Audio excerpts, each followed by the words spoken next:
sit by the bonfire,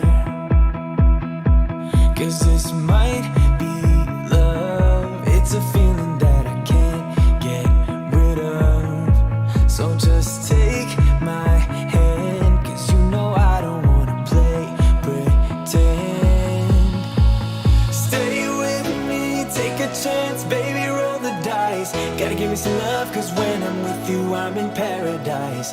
You know how to make me feel alive. Gotta give me some love, nah, nah. Gotta give me some love, nah, nah, nah.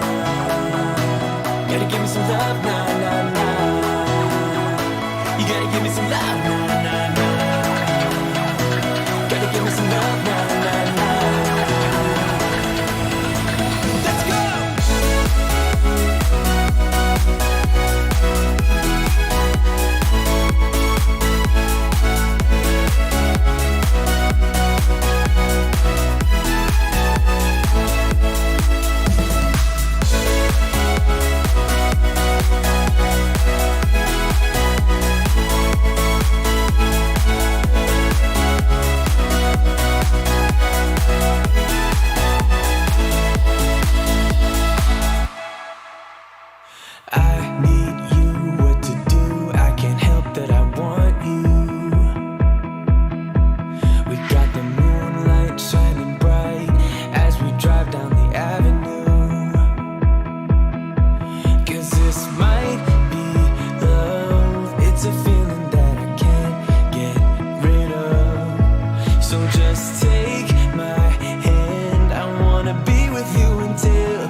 What's up, guys?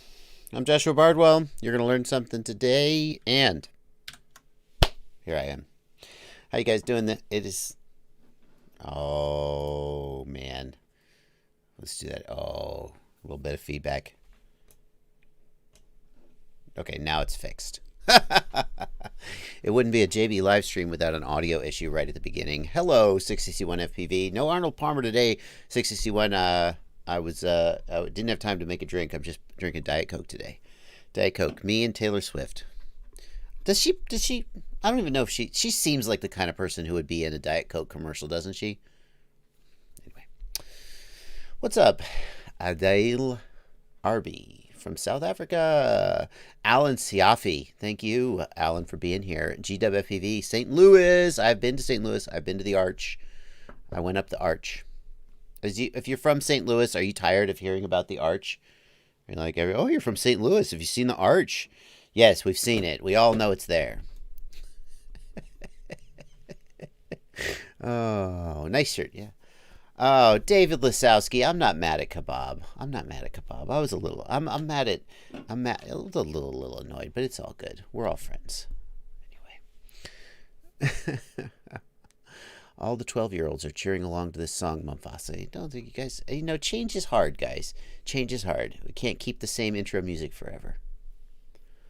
Yeah. So, you have a Ferris wheel now in St. Louis. Well, Ferris wheel and an Arch. Yeah.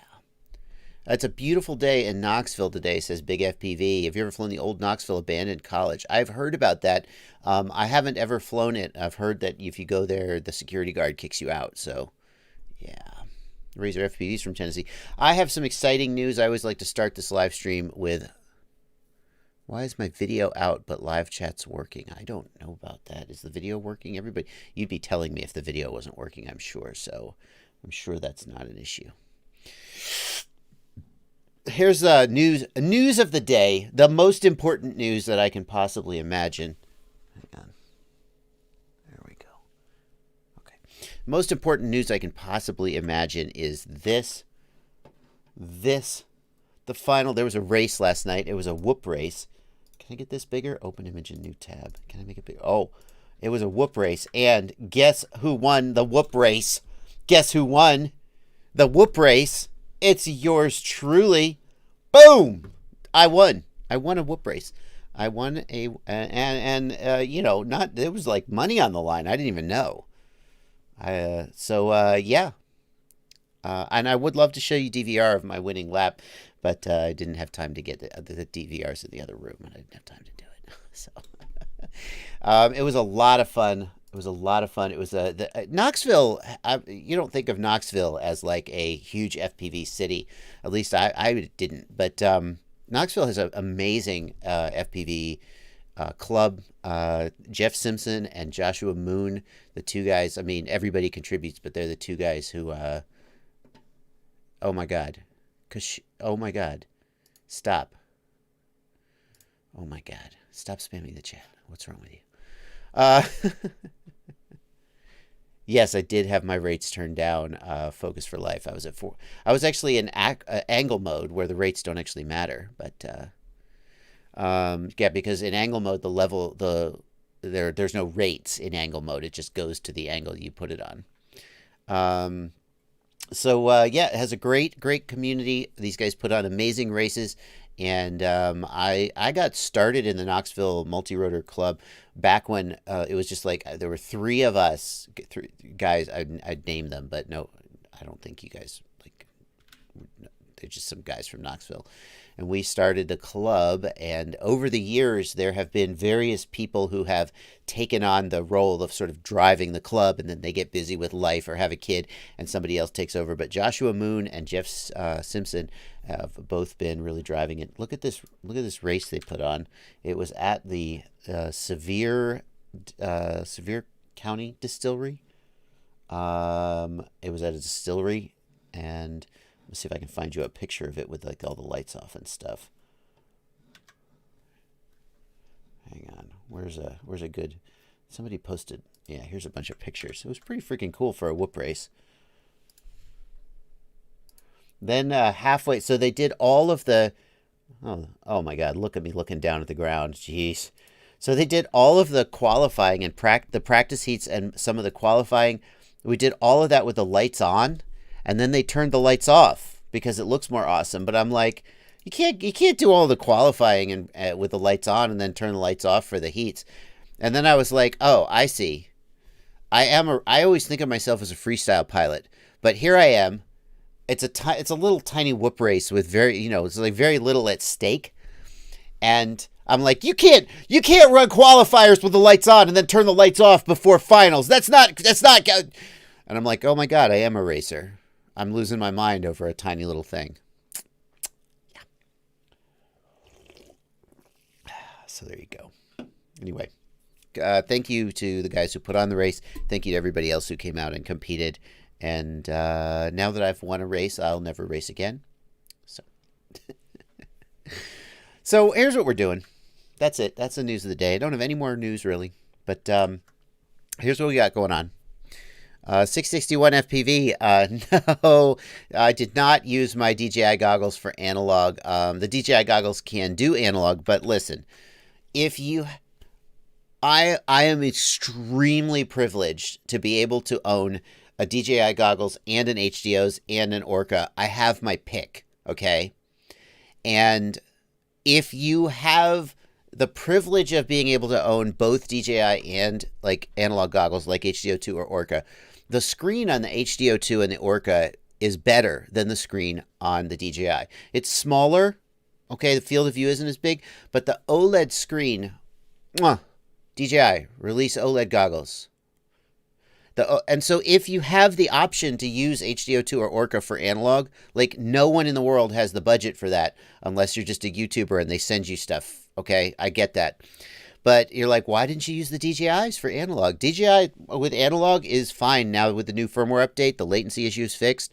It's very good. And it makes, for most people, I think it makes the DJI a very, very compelling option, because now you really can use analog on your micros, DJI on your big quads, and you can have one goggle that does it all.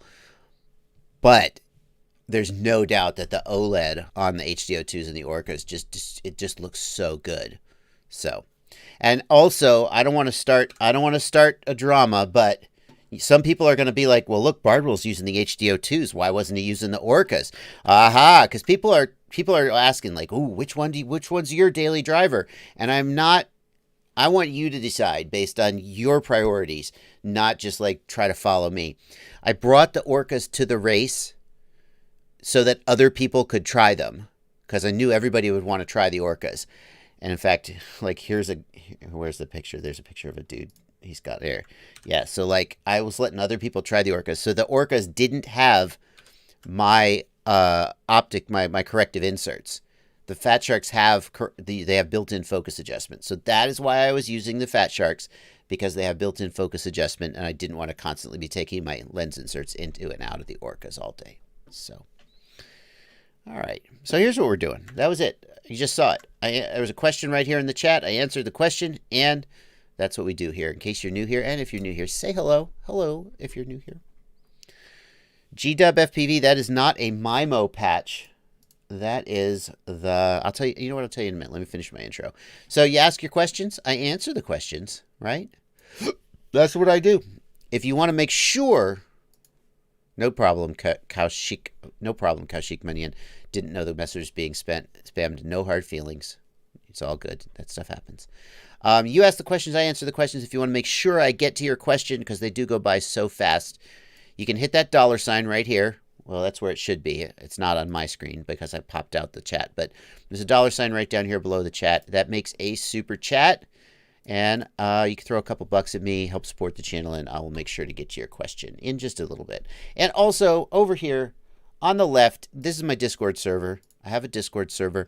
If you want access to the Discord server, you got to become a patron. There's a link down in the video description to how to become a patron. And you can, I'll be paying attention here in the Discord to the questions from the patrons as well. So, let's see here. There was a question from somebody, I didn't see who it was, but GWFPV says that MIMO patch, the antenna that you see me using here is not, you're thinking that it looks like the TBS Aram antenna, which was a MIMO patch. It is not. Oh my God. You just never look at pictures of yourself flying. I have such a dumb face, and I'm looking at the ground. This is the, let me find it. It's on Race Day Quads, ORT. This company is called ORT, and I say it's a company. It's really just this dude. It's just this dude who makes these antennas. But he has these. Oh, look at that. Interesting. This is what I'm using there. It is the ORT Dual Shield. I am not endorsing this because I only literally, I will say I put it on my goggles to use at this whoop race, and I had a pretty good experience. My video was pretty good. But this is the Dual Shield. This is not a MIMO antenna like the TBS Aram was. And I made a big deal out of how MIMO, like, MIMO's not right for FPV. What is Aram doing? And people see me using this Dual Shield antenna, and they're like, hey, didn't you say that the Aram was, this is different. This is just 2 patch antennas. That's all. But it is pretty nice how it allows you to just put it in your backpack without taking them off. I did like that. It sticks to the front of the goggle with some VHB tape. If I ever have to take it off, it's going to be a little annoying. But yeah, that's what that is. So this is pretty clever. As long as you fly in front of yourself, this is a pretty clever idea. I will say, though, so these are patch antennas. Patch antennas are made from a printed circuit board, PCB, and the dielectric constant of the PCB is not ideal.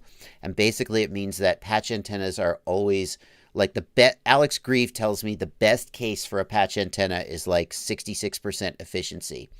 And what that means is you effectively get narrower beam width and or lower gain compared to an antenna like a crosshair or a helical. So there is a doubt. I normally stay away from patch antennas. I use a crosshair, which has a thing called an air gap, which gets its efficiency closer to, I think it's 80 or 90%. I'd have to go back to Alex Grieve to check that. But the higher efficiency of the crosshairs I prefer. But let's try something different. Focus for life. Sorry for slurping, guys. I know you hate that. Focus for life. Could you pop one connector off and screw on an Omni antenna? Yep, absolutely. You totally could. You could pop both connectors off and just leave them on if you want. Slow Scotty wants to know if I've updated the Orca firmware to 1.1.1. I have not, but I'm very excited about that.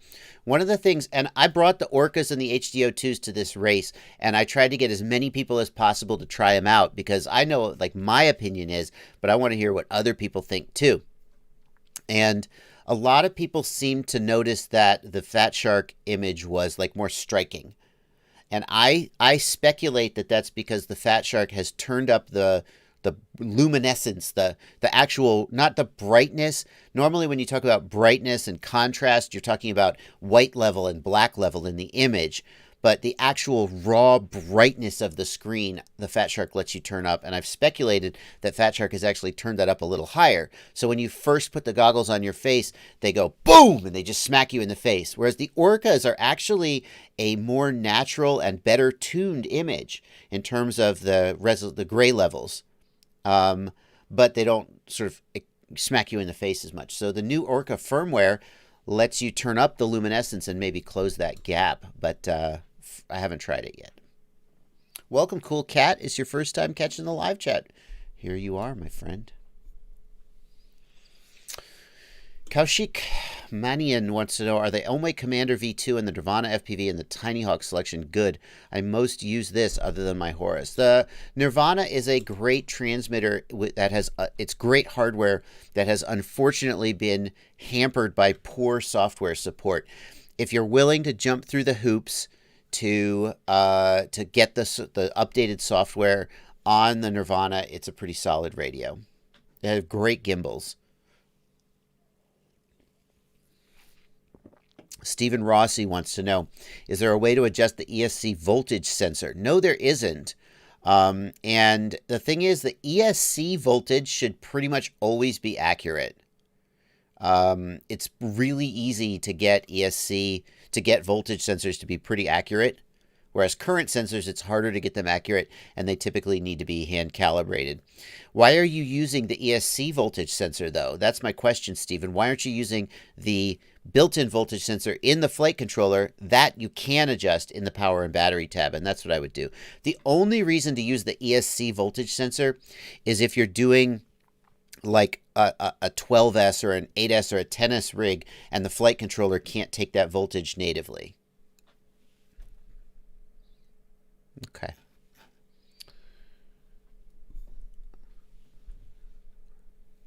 Let's see here.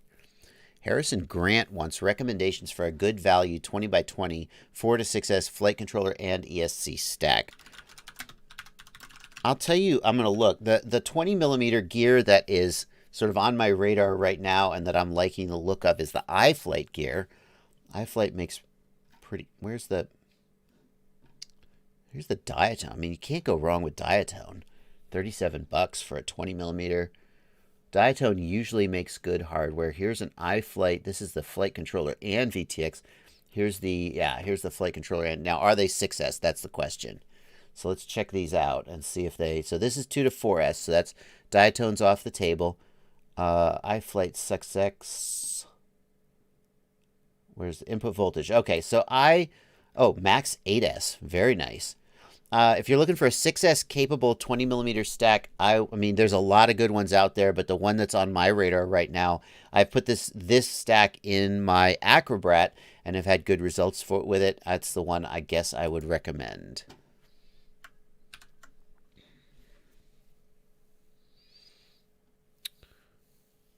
Let's see here. Where's that question? It just went by. Too many...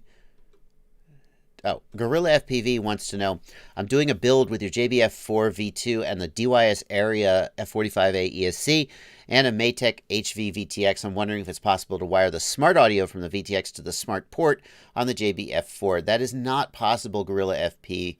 The JBF4, the telemetry pad is UART3TX, and that has an inverter on it for SmartPort, and that means it can't be used for smart audio. If you're looking for a spare pad for smart audio on the JBF4, use the LED pad and remap that to soft serial, and that will work.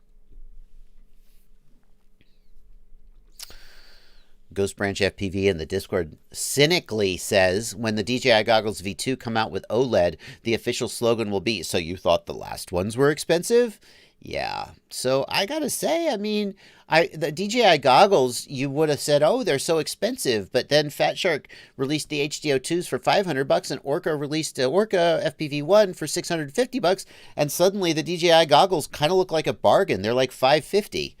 I mean, they're not a bargain. Okay, I take that back. They're not a bargain, but if you're going to sell an analog goggle for $500, $650, I mean, hey, DJI's right in there.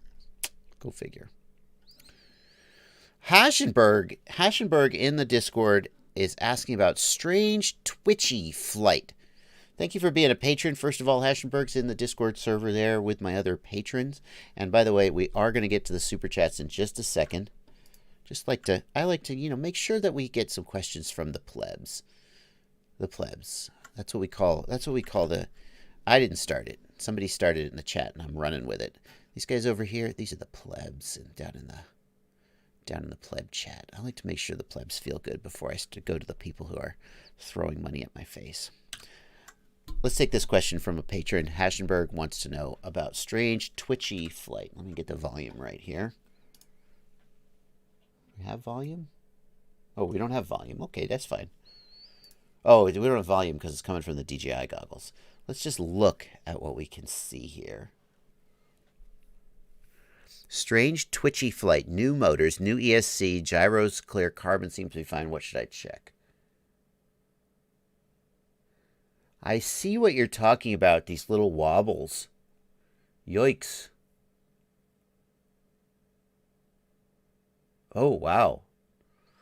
So what I find most significant is like this straight line here, because I think your sticks are relatively centered. When you're moving around, it can be a little hard to tell what exactly is causing it. But even here, woof, that's really interesting. I'm thinking about what I'm going to say. I'm just kind of analyzing it.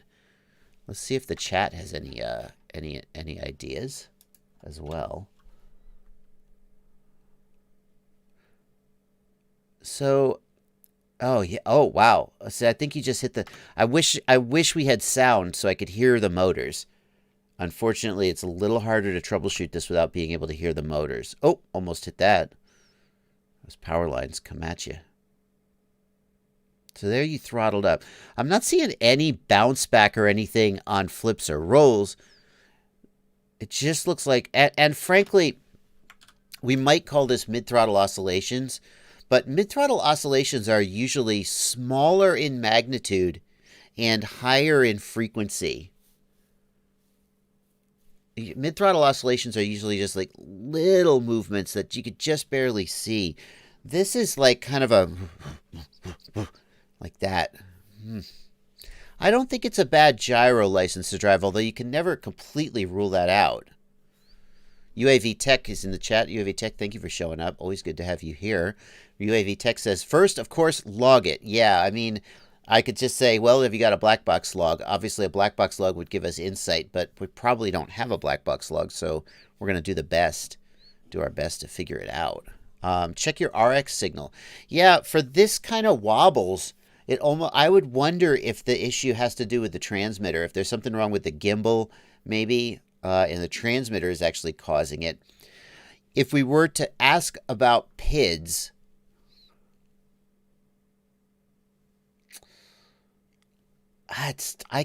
that's really tough. It's tough to think of. This doesn't scream like P-term oscillation or anything. It doesn't seem to be related to your throttle position. So like if it was happening at high throttle, we might think that it was related to vibration or P gains. It would be great if we had black box. That's definitely true. Loose frame. Take a Flight FPV suggests a loose frame. I wonder if that's the right direction. Something like this feels like something mechanical. loose bolts, loose frame. If it's super windy, yes, Matthew Bonafide. If it's super windy, we could be bouncing in the wind. The tech chef suggests twitchy motor. The thing is, a twitchy motor will usually cause like this kind of movement. Right? Also, twitchy motor will usually cause an arm to dip. And we're not seeing that. So Laszlo Jasko wants to know ORT microshields or TrueRC X-Air for DJI. Laszlo, there's no question that all else being equal, a crosshair antenna is going to do better than a patch. And since the DJI goggle is already freaking enormous, I would definitely go the X-Air over the microshields. It's going to give you better gain, wider beam width, and just overall better efficiency because of the design. Ooh, too much soft mounting. That's a good one. Excess soft mounting might cause this kind of wobbling. If you've got rubber standoffs, yeah, that's plausible. And the whole flight control stack is basically going wub, wub, wub, wub. That's a good one. I don't know if that's the right answer, but that's a very good, insightful answer. Black box is the ultimate answer. Jersey Boy FPV says, I had issues like this, found a broken arm, possible. So I think the takeaway, Haschenberg, is full mechanical inspection of the quad. Look for broken arm, loose screws, etc. Make sure everything is tight. You want, for the Kakute, you don't need to soft mount the flight controller, so don't have too much soft mounting. And black box log would be the ultimate answer. All right. Let's get some of these super chats out of the way. We got a ton of super chats that have come in. Thank you, everybody who's contributing that way. Alan Siafi, thanks for €5. No question, just thanks for €5. License to drive. How do you reduce the T16 gimbal spring tension? Thanks for two. I used to say £2, but I was told I should say quid. So £2. It feels weird. I guess it's like saying bucks. For the T16, you can reduce the tension if you pop the back cover off, the little rubbery hand rests. If you pop those off, there's screw holes where you can adjust the tension, I'm pretty sure. I haven't personally done it, but that's like, I was like, oh, that's clever. They put screw holes in so you could adjust that. So that's what I would do, license to drive. If that doesn't work, then tell me and we'll go further. Cloak is not. Thanks for $5. How do you throttle limit on the T16? The Tyrannus method in your vid didn't seem to work. Offset, no. Offset works identical, Cloak. However, if you are following the method in my throttle limit on a side slider, then, in fact, hang on. Let me get my radio.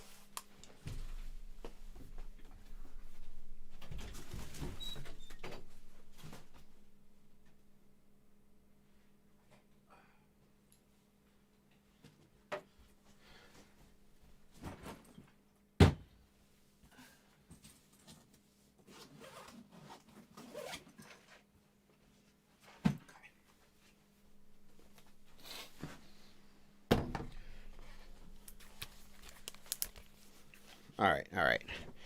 Now I've got my radio. So to go back to license to drive, you just pop these things off here. Switch warning. All right, shut up. So that pops off, and then you can get at the gimbal screws.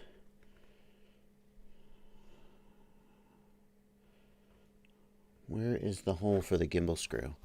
I'm like 99% sure. Yeah.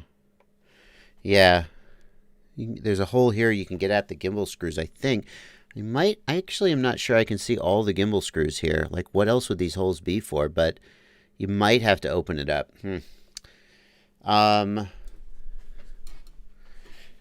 So going back to the question about the throttle limit, I can tell you I've got this working. So here's what you need.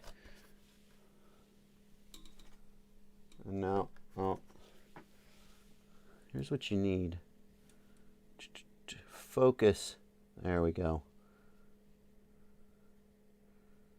Boom. That's what you need, and that will work. I guarantee that will work. Notice that The top one is multiply.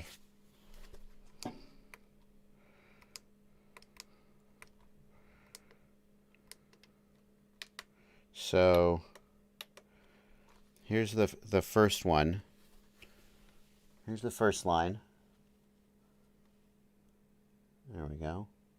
And notice that the multiplex is set to multiply. And here's the second line.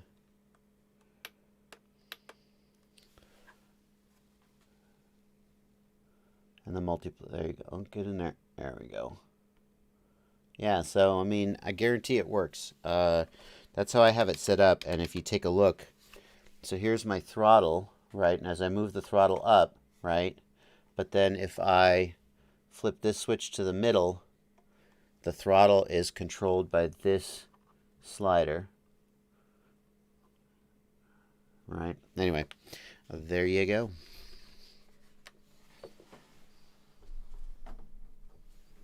Turn off. Turn off. No, go away. I'm turning you off. There we go. I have to refocus my camera.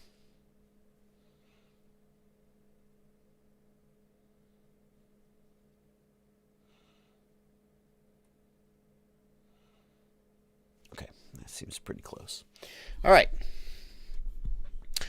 Bob Mine, thank you for €1. Papa Doc FPV, thanks for $2. There you go, Papa Doc. Jersey Boy, thanks for $2. Do you see any benefit to new DJI Goggle antennas? Yeah, absolutely.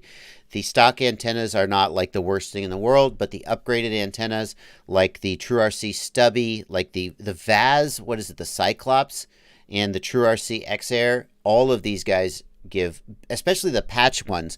Of course, directional antennas are like, they focus the beam out in front of you. So if you need to fly in a 360, then that's not ideal. But even just the TrueRC Stubbies are a big improvement in coverage compared to the stock antennas. Yes, big benefit to upgrading the antennas. Dirty Santos, thanks for $2. Beta 75 Pro has Weeble Wobbles at idle. Any ideas? At idle, like if you literally mean just sitting on the ground idling, then take off. But if you mean, yeah, it's normal for kind of weird things to happen when the quad is resting on the ground. Just take off. Be Free Bail Bonds. What an odd name for your channel, but okay. I assume you're a bonding company. Be Free Bail Bonds, thanks for $2. Your opinion on using SMA T adapter for video. No, don't use a T adapter. It doesn't work. It's not like plumbing, my friend. If you use a T adapter on your video antennas, then it will mess up the impedance. They're not. You can't just take a T adapter and use two antennas. I think that's what you're asking. If that's what you're asking, don't do that. Gorilla FPV, thanks for $5 Canadian. Thanks for everything you do. Of course, you're Canadian and you're saying thanks for everything you do. So stereotypically Canadian. I wish that, I mean, I like to sort of rib on national stereotypes just a little bit, not to the point where I'm going to get in trouble with YouTube, of course, or offend anybody, but of all the stereotypes you can have, like think of the stereotypes, well, I'll pick on Americans. Okay, let's not go there in the comments, but many of the stereotypes about Americans are negative. Some are positive, many are negative. And then there's Canadians, and the stereotype about Canadians is that they're super polite and they say thank you too much. And also great comedians come out of Canada. Like, can you even think of a negative stereotype about Canadians? Again, don't fill the comment up. I'm just saying, Canada, you're doing all right. Thank you for $5 Canadian, Gorilla FPV. Not Your Average Tech Dad, thanks for $2. Love your work. It inspires my channel. Okay, now we're caught up. License to Drive, yeah, one British stereotype is that we say sorry too often. That's true. The British apology is a little different than the Canadian apology, though, isn't it? Because when an English person says, I'm terribly sorry, what they mean is, F you, you idiot. I mean, something like that. I think that Canadians seem more sincere in their apologies, whereas understanding the British, will apologize and be extra polite when they actually hate you, and will let their guard down and be extra rude when they actually feel close to you. Mm. Yep. Okay. And then, as Squirt points out, then we have the Australians who, yeah. The Australian apology is F off, mate. Bless your heart. Yes, DZFPV from Louisiana. Bless your heart, the way Southerners say F you. Eat Dirt TV wants to know, is RPM filters optimal for 7-inch quads? Yes, 100%. In fact, the default filters on Betaflight are tuned for 5-inch quads mostly. And anytime you deviate, the more you deviate from that, if you have micros or if you have 7-inch quads, the more you can benefit from RPM filters, because the RPM filters are targeting the exact frequencies of your motors, whereas the default filters just do their best to sort of take the defaults. Morg59 in the Discord wants to know, thank you for being a patron, Morg59. Can you figure out a way in OpenTX to send Lua script commands via a switch on the radio? Well, Morg, Lua scripts can do almost anything you ask them to, but I don't know that there is a standard, like, what is it you want to do via switch? That's the question. You'd have to write a Lua script to sort of read the switch and do the thing. Yeah. In general, the answer to that's no. Like, there isn't like a generic framework for that as far as I know. FPV4 Live, how can I deal with the DJI goggles with an eyesight of +4? FPV4 Live, I wear my glasses inside the DJI goggles. However, if possible, you should just try putting them on your face, because you may find that your eyesight works.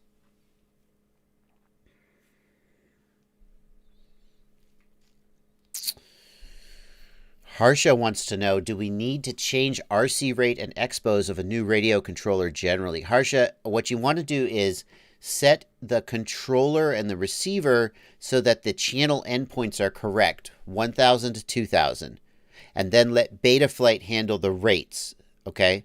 So just always have your endpoints 1000 to 2000, and then set your Betaflight rates on all your quads to how you normally need them. I do not set my rates in the radio at all. Joe Corneliuson wants to know how the Ender is treating me. I've got an Ender 3 Pro. In case you didn't notice, I posted my first 3D printing comment on my channel, the review of the Soval SVO1 3D printer. I also have an Ender 3 Pro that my friend Jeff Simpson came over and we built it. There were some pictures up on my Instagram story of us building it. All I've done is the test print, and it came out great, but I haven't actually started digging into it yet. Chris Higgins wants to know what I use to power my DJI FPV goggles. I have a lot of 4S flight packs, so just use those.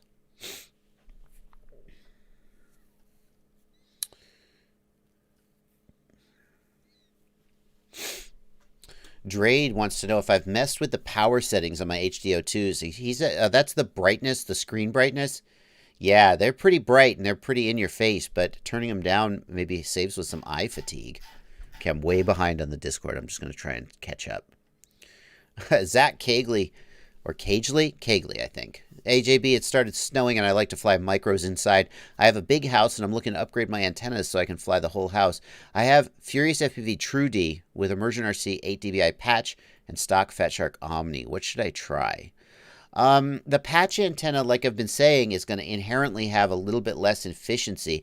I like the Immersion RC patch. It's nice and small, but you would get a small gain in efficiency going to, maybe not small, going to like a crosshair antenna.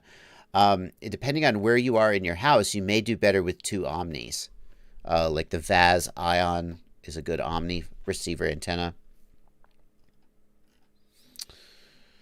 Randy Kroll, thank you for a $10 super chat. Hello, sir. Thanks for all you do for the community. Thank you, Randy.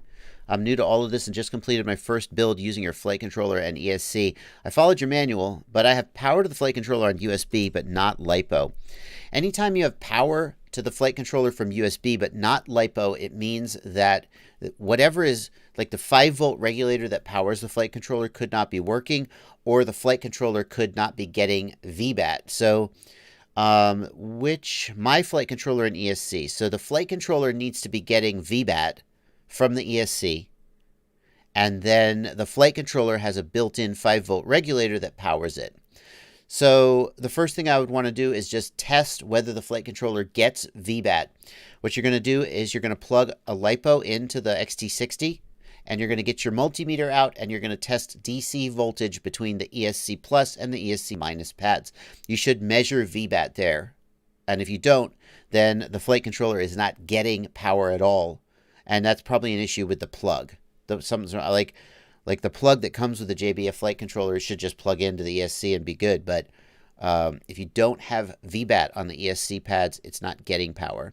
If you do have VBAT on the ESC pads and it doesn't power up, then the 5-volt regulator is dead. And you should reach out to whoever you bought it from to get a replacement. And sorry for the inconvenience. Rubad, thanks for $5 in the super chat. Just saw your Ken Heron video and loved it, but way better is your video with your son. Makes me wish my daughter would stop saying drones suck. Yeah, Rubad, my son also has not really taken to quadcopters. I've let him fly a Tiny Whoop, and he flies on the simulator, but he mostly just likes to, he doesn't really seem to like flying. When he had a Tiny Whoop, he would just he would like just scrape the Tiny Whoop around on the ground and smash into my feet. But he never actually really got into flying. And that's why this Emax FPV car was so fun for him, because he loved driving it. Just doesn't seem to be into flying. Yeah. Eat Dirt TV, thanks for $5 in the super chat. Bruce Kenny, thanks for 5 Canadian. Just nice people. Bill Fitz in the pleb chat. Hello, plebs. Anything negative about the Jumper T16? Any reason why not to change from an almost worn-out FrSky X9D? So, Bill, I'm super happy that OpenTX is just about to release full support for the T16. Release Candidate 1 has come out, and I'm happy about that because as good as Jumper was doing at releasing firmware updates, I just feel better getting firmware updates from the OpenTX team. As long as the OpenTX team continues to stay sort of hardware agnostic, there have been some questions over whether the Jumper TX or the OpenTX team is a little too influenced by FrSky. I don't know about that, but I'm happy to see them releasing support for this. And I like the fact that all the OpenTX radios are managed from a kind of a single interface, the OpenTX companion.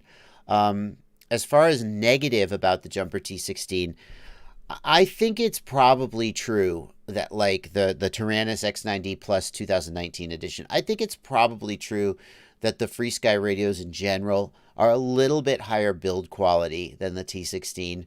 That's just a gut feeling. I suspect that the T16 has slightly more, like, I'm not saying there's a lot, but in any batch, you take 10,000 radios, and then some of them are going to slipped through QC and have bad ones. I suspect that the defect rate is slightly higher on the T16. So, I mean, if there was something bad to say about it, that might be it. That being said, I mean, from my opinion is you pay $100 less than like a Tyrannus 2019 X9D.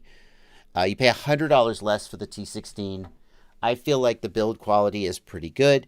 I mean, I've talked about this all. You get a bigger screen. You get the 4-in-1 module, so you can bind all the yada, yada, yada. And I feel better about giving my money to Jumper than about giving my money to FrSky because of the steps FrSky seems to be taking to kind of close off their ecosystem, locking out Crossfire with the access, locking out other third-party receivers. That just doesn't strike me. Doesn't feel good to me, so...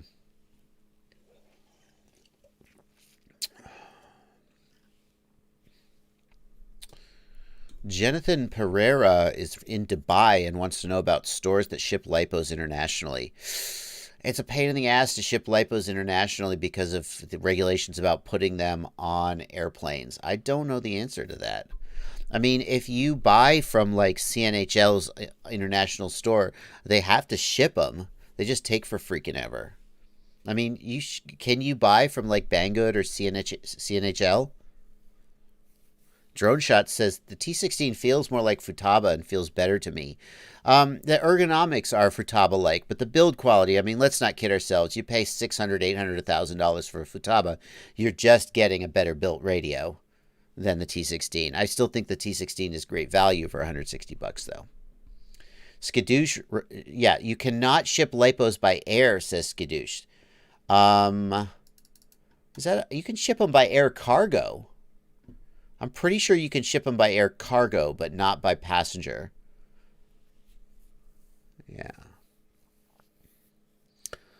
Abdullah Afzal says, hello, sir. When we charge lipos in storage, after a few days, its voltage again rises 0.5 volts. Should we charge them again, or is there any disadvantage? That's pretty weird for the voltage to come up in storage, Abdullah. And by half a volt, that's insane. Like, I almost wonder if it's not actually, if there's something wrong with your charger, and when it thinks it's at storage voltage, it's actually not.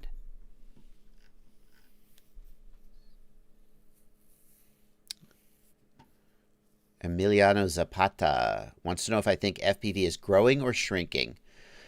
Emiliano, there are people out there who have been saying FPV is shrinking, and I think those people, everybody, like, you know the parable of the blind man and the elephant, and there's like, these blind guys, and they're like trying to touch an elephant, and one of them touches the trunk and says the elephant's like this, and one touches the tail and says the elephant's like that. Okay, it's maybe not the most respectful parable to blind people. Like, they'd just be like, hey guys, it's an elephant. But I think that parable is applicable to whether you think FPV is growing or shrinking, because right now there's no question that FPV retail is in a really scary place for a lot of people. I've seen stores go out of business in the last couple years. Stores like Multi-Rotor Mania went out of business. They were a store, some of you don't even know who that is. They were a store that when I first got into FPV, they were one of my go-tos for certain things. I always used to buy open logger devices for black box logging from them. And right now, there are a couple of stores that are enormous. In the United States, it's Race Day Quads and Get FPV. And internationally, it's Banggood. Banggood has just been growing internationally for reasons. But if you look at stores in the U.S., there's, like, okay, so fair disclosure, like, I work with these guys. I do product reviews. I do testing. I have affiliate programs. But I am not an employee of Race Day Quads, Get FPV, Rotor Riot. I don't work for those companies, and I don't know their sales numbers, okay? So this is just speculation and impressions, for the record. But it feels to me like Race Day Quads and Get FPV are like up here. Got to look at the camera. And then there's other stores that are doing good, but not quite as big, like Pyroflip and Heli Nation. That's the sense I have. And there's other stores that are kind of just hanging on and struggling and shrinking. And I think that trend has been happening for the last year at least, that as like Race Day Quads and Get FPV have grown, these other stores have shrunk, and some of them have gone out of business. So if you work for one of those stores that is shrinking, it seems like you would be inclined to say, FPV is in trouble. But what might actually be happening is that your particular piece of the pie is shrinking, but that doesn't mean that the FPV market as a whole is shrinking. I feel like FPV is continuing to grow because, like, if you look at like a DRL racing on NBC, that is a sign of expansion. It went from ESPN2 to NBC Sunday afternoons or Sunday evenings. You got drone racing on network TV. That's a big freaking deal.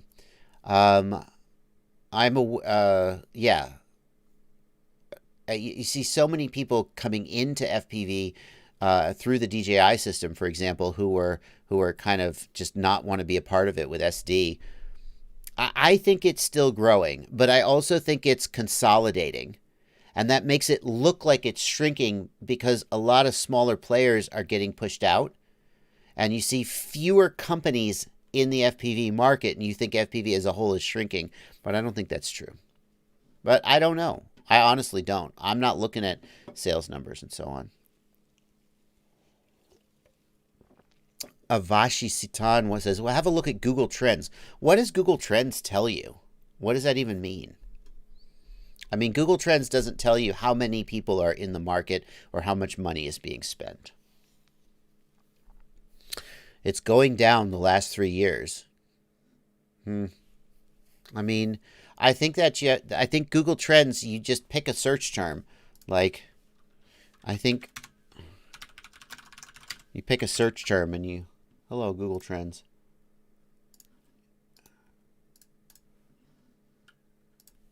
FPV. Let's say worldwide for the past 5 years. Yeah. But so that tells you that over time interest in FPV has dropped. Although, what are these spikes every December? That must be Christmas. All right. So what are people searching for, though? Maybe FPV isn't the term they're searching for, right? You know, I don't know. I think that people who, if you're looking at Google Trends and you're going, aha, the market is shrinking. I don't know. I just feel like I'm not sure how much stake you can put in that.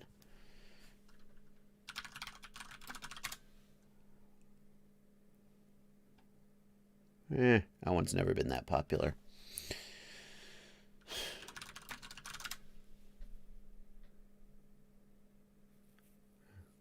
Yeah. Again, these little spikes. I don't know. I really don't.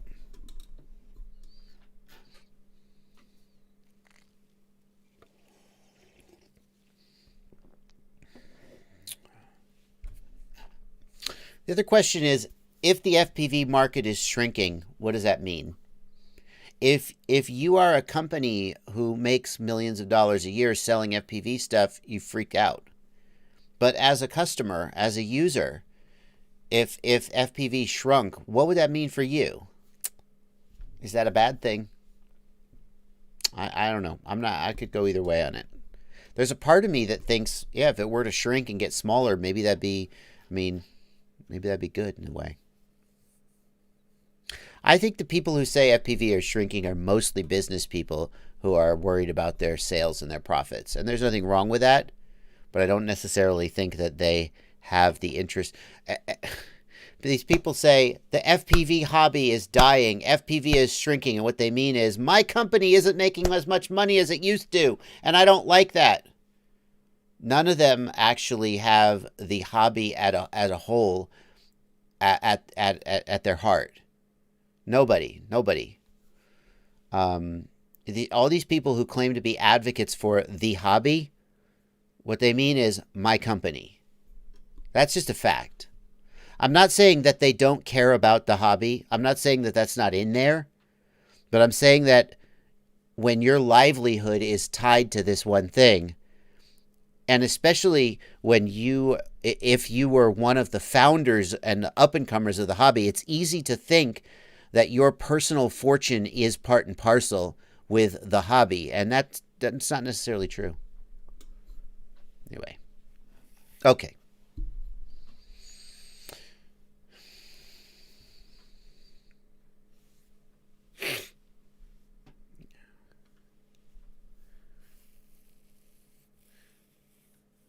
Yeah. Thomas Winningham, thanks for $5 in the super chat. I read some talk about increasing the whoop antenna length. The existing one doesn't seem like a quarter wavelength. Should I just try twice the length and see if it helps? Thomas Winningham, first of all, remember that you cannot tune an antenna, a coaxial antenna, simply move some fraction. Typical velocity factors are around 0.6 to 0.75. Every kind of coax has different velocity factor. And the exact correct length of antenna is, if it's a quarter wavelength at the speed of light, then it'll be a fraction of that, depending on how slow. Actually, it goes the other direction. But so the only really correct way to tune an antenna is to use an antenna analyzer or to know the exact velocity factor of the coax you're using. My point is, don't assume that just because you don't see 31 millimeters of length that it's necessarily the wrong length. Now, If you double it, you'll go from a quarter wavelength to a half wavelength, and it seems like that would be better. But I would have to ask somebody like Alex Grieve to weigh in on that. At the end of the day, if you change the length and your RSSI goes up, that's good. Sleeping Bear wants to know why your X-Lite won't work with liftoff.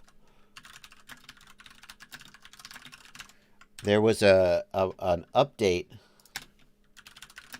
that may have broken it. Here's the video you want, Sleeping Bear. Windows Simulator Controller stopped working. How to fix. I'm going to put this in the chat for you, Sleeping Bear. And that could cause your X-Lite to stop working with your simulator. Dank Forest is talking about 5G. Yeah, 5G cellular has super low latency, but the range is really small. This idea that we're all going to replace our transmitters with 5G cellular. 5G cellular technically has the bandwidth and the latency to do real-time control, but the range is so short that it's not likely, especially in rural areas. Sean Watkins wants to know, why do I never talk about fixed wing? Have I ever flown fixed wing? Well, that's a funny question. Have I ever flown fixed wing? Well, if you're like me and a lot of people, you hate putting the screws in your Bixler 2. June 4th, 2014. And I had a problem where when it crashed, come loose. You know, the magnets will... Alrighty, well, okay. We're going to make that video private because my phone number's in it. Ouch. I had my phone number on that plane in case I lost it. It's out there. Please don't call me. Now I'm turning my phone off in case any of you get any ideas. Okay. Shrey Gupta, low frequency oscillations around 6 to 8 hertz. Shrey Gupta, I have no freaking idea. That's a weird one.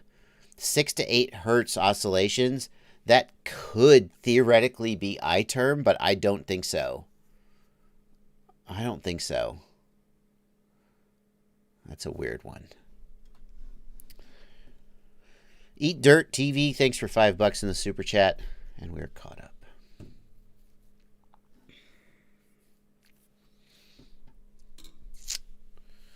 Yeah, Ghost Branch says, well, the problem is if the hobby's shrinking and you're the last person in the hobby, you'd have nowhere to get new stuff. That's true. It's tough because getting into this hobby is so challenging. I feel like that there's almost a hard cap limit on the number of people who... So think about this. How many people want to fly FPV? There are people who, the first time they see FPV, are incredibly passionate about it. And those people are willing to go through the struggle of learning about it and getting in the air.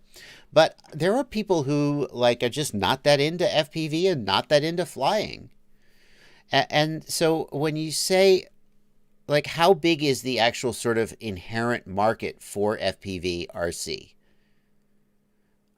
If it were easy to get into and cheap, how many people would do it?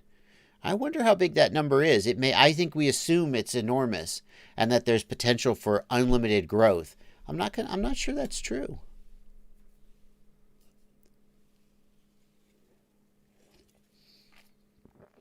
I'm not sure that's true. I don't know.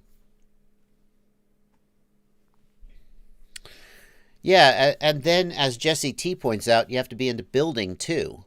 So to actually do it, you have to be into building. You have to be able to learn to fly. You have to have money to buy equipment. There's so many hurdles.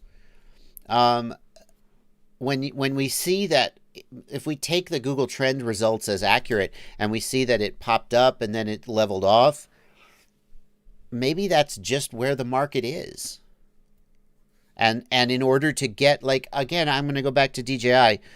I've seen a shocking number of people who say, I got into FPV because DJI. And I don't know what it was. I don't know why that is. Is it that it's high def? Is it that DJI makes it easier to build? But maybe what we need is some kind of shift, some fundamental shift that gets people in. That the way we're doing it now has sort of hit its ceiling.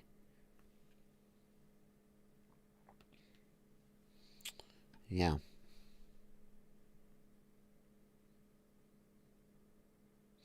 Ghost Branch suggests that changing drone laws are what's part of what's slowed down the growth of FPV. That's a good point, Ghost Branch. If there's been a decline in FPV, maybe it's a concern over drone laws. There didn't used to be drone laws, now there are.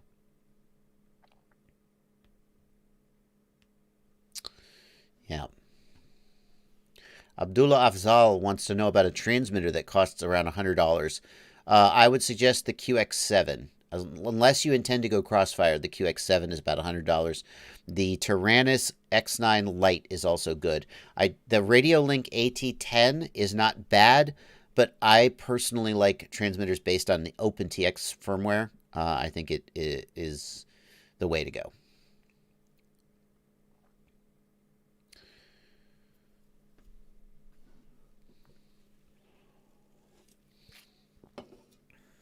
Needs more exposure and more mainstream, says Budget FPV. Yeah, that's why I'm so excited about things like DRL and DCL, which are bringing drone racing to the mainstream. I think that's a big deal.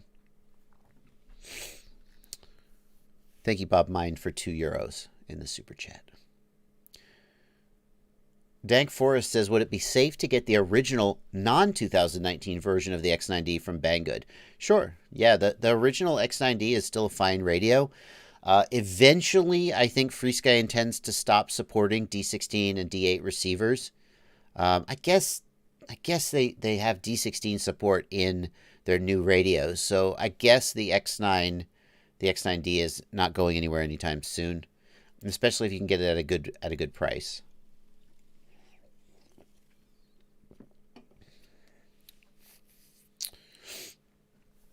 Adit Kushari says, if FPV could be more like PC building with no soldering, many people would join in.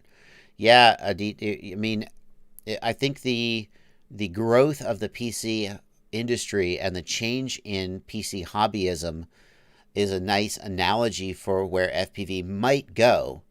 And what I mean by that is originally computers were hand-built, right? You'd solder them together. And eventually sort of standardized components came out, and now you just plug them in. And computer hobbyism isn't what it was before. Nobody is hand soldering computers together.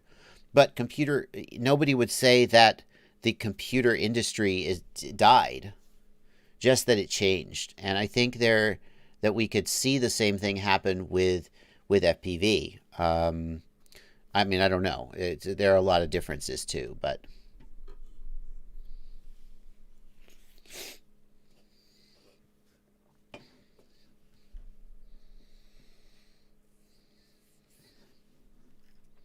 Six of one. Thanks for $5 in the super chat. Hello, JB. Thanks for all you do. Thoughts on the Beta 85X HD versus the HX115 for a first FPV quad? Well, 6 of 1. I haven't flown the 85X. The 85X does have prop guards, so I would say if you're going to fly indoors, go with the 85X. But it's a 4S 85mm. It's probably way too powerful for indoors anyway. So I guess I would go with the HX115. To be fair, I haven't flown the 85X, but excuse me. The HX115 flies amazing, and I'm a big fan of it, so I would have to go with that.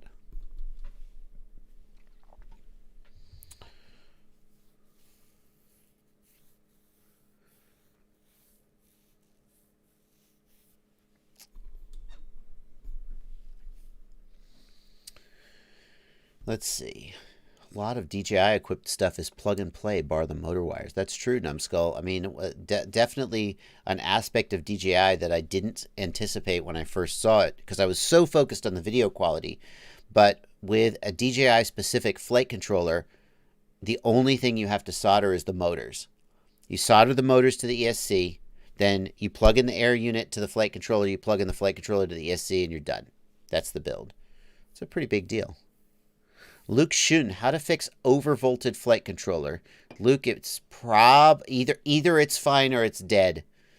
And unless you know how to like surface mount solder and replace the voltage regulator, it's probably dead. Sorry, Luke. I'm sorry to tell you that. Be Fearless Brabbit says, Flight 1 is everything, but what do I do if I can't get any of their ESCs? You may not be able to match plug and play Be Fearless, but all you have to do, you need to go to raystayquads.com or other. They're not the only ones. You can get an SH cable set like this, and you can build your own plug and just use any ESC you prefer. So that's what you should do. Just look at the pinout very, very carefully. Oh, it's sold out. Screw you. Screw you. But look at the pinout very, very carefully and make your own plug, and you can use any ESC you want as long as you make the plug correctly. Focus for Life says, oh, you went away, Focus for Life. I'm new to the hobby. The biggest hurdle for me is all the components, batteries, radio, drone, goggles, chargers, tools, and all those options. That's true, Focus for Life. And that's one reason why I created the website, fpvknowitall.com. Yep, we've come upon the 1 hour mark, and thanks to Focus for Life for giving me the opportunity to plug my website. This is my website, home of the ultimate FPV shopping list, where I have tried to help everybody. These are not the only good parts that you could buy, but the idea is that you can, let's not go to the DJI page, it's too much DJI. But you can go through this list and you can find stuff that you can count on as being good in different categories. The cheapest, easy build, top of the line, and just kind of whittle down the parts. We have, by the way, I have to acknowledge, oh, this one was updated recently. We just moved my website to a new back end. And when we now are going through, I'm going through and doing just a major update of all of the pages. Some of the pages have parts that, like the frames page, really needs to be updated. So I'm working on that after we've done this transition. But if you're, that's one of the ways I hope that website can help you as you're trying to figure out what parts to pick. And there's a lot of, like, the people who know about websites tell me that I put too much text. But I kind of want this to be like a reference for you, not just like, what is an ESC? Well, here we go. So I kind of want this to be a little bit of a reference, not just like an online store. And all of those links are affiliate links, and that's one way you can help support me is by using those. So there you go.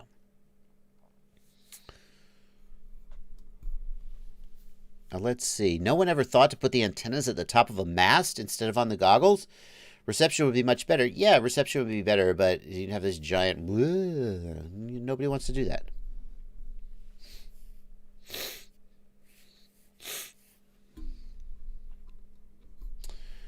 Copter Flights wants to know, Josh, will we ever see auto PID tuning on our quads? Auto PID tuning. There have been some flight controller firmware with auto PID tuning, including... Betaflight has had it. It has never worked very well.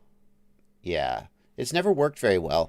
And I think that we've seen far more improvement in flight handling by expanding the tuning envelope. So the improvements to the PID controller and the improvements to the filters mean that more quads fly well on default PIDs.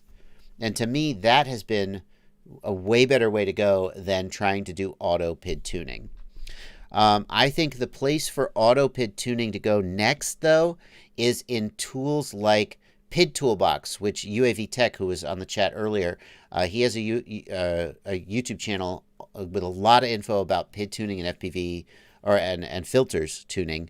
And one of the tools that they use is PID Toolbox, which gives you information about the PID response and the filtering. And I feel like that tool could potentially have some automated like suggestions for what to do with your PIDs, some smarts. But building it in the flight controller, I think we're a long way off from that, just from the processing power that's available. It has existed, it just has never worked great. Laco Fun, thanks for €5.49. Are there any good RTF erasers like the Nazgul so there's no hindering like building or soldering to enter FPV anymore?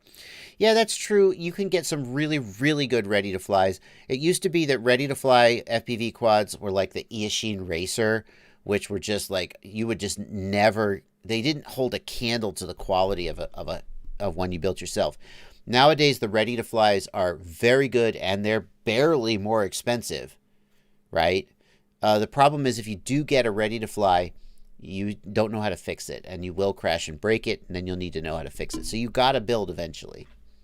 Focus for Life, thanks for $5. Thanks to JB for all the info. It really helps. Thank you, Focus for Life. GW FPV, thanks for $2. How much can the battery block antenna signal? It can. It totally, it's pretty bad. It's pretty bad.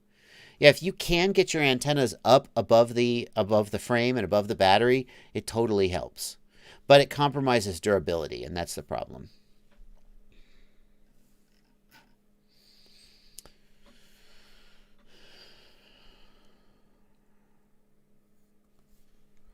Will Crossfire fit in the Futaba 9C? I know that Futaba radios can support Crossfire, but not all of them. Let's turn to Mr. Google.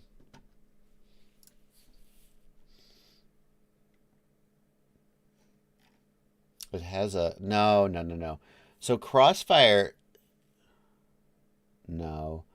Crossfire needs. I think that Futaba always uses a full-size Crossfire module. I don't think it works in the JR module bay.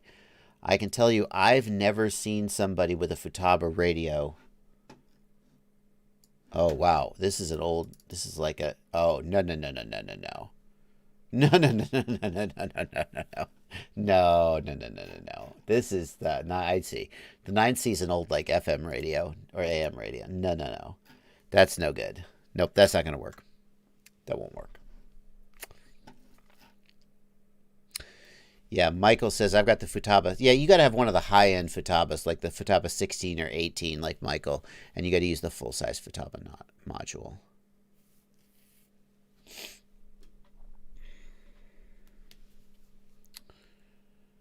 Johan Fredrik Svedsen wants to know, I come from Norway and packages less than 35 USD allow me not to pay tax. Any recommended charging solution for less than 35 USD? Johan, there are chargers out there for less than 35 USD, but I'm going to let you in on a little secret, and I'm not saying it's right, but one of the reasons that Banggood and stores like Banggood are so popular around the world is because they usually just declare customs value at $20 and call it a day.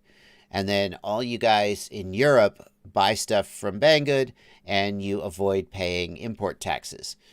Now, that's not right. That's not fair. Number one, it gives Banggood an unfair advantage compared to your local European stores who have to pay VAT and import taxes. That is unfair and it's bad for business.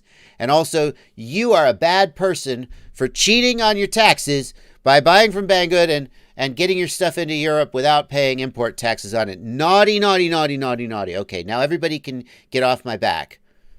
I'm just saying that's what happens. Okay?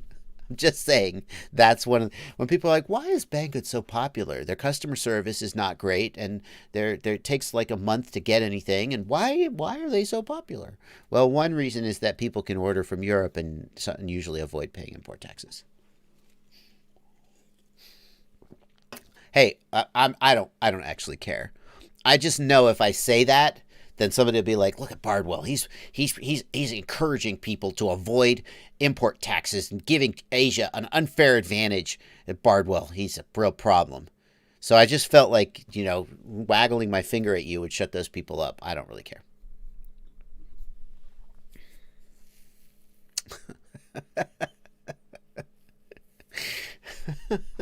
Yeah, I mean, License to Drive says here in the UK, I can buy almost anything I want from China. It sails through without a single penny of import, but almost everything I've bought from America gets slammed with a duty. Exactly. See, it's bad for America, too. There you go. Gorilla FPV, talking about ESCs. Current ESC signal 1234 ground 5-volt B plus ground is the pinout from the DIY S Aria. What's B plus? It's VBAT. It's battery plus. But you can confirm that whenever you're not sure, get your multimeter out and check. BatterX says, how can we eradicate mid-throttle oscillations when our motors have suffered some crashes? BatterX, there isn't a great answer for that. Some firmware will do a better job than others. Some frames will do a better job than others. The bottom line is that when your motors get banged up, eventually you'll get oscillations, and there isn't a lot you can do about that other than replace your motors. Dustin Tuft says, I don't know. Banggood customer service wasn't that bad. I had an all-in-one burnout. They replaced it without an issue. Yes, sometimes if it's cheap enough, they just go, screw it. DJ Pop says, everything I got from Banggood had a big gift sticker on it. Yeah, exactly. Nix says, are you considering any more Acrobrat content? Yeah, so Nix, I've got the Acrobrat Duo that I may be moving my frame over to. Maybe a video on Betaflight adjustments and the logic involved as you get it dialed in on the frame. I mean, I feel like the Acrobrat flies pretty good on defaults. I hate to keep saying that, but it's often true. Yeah.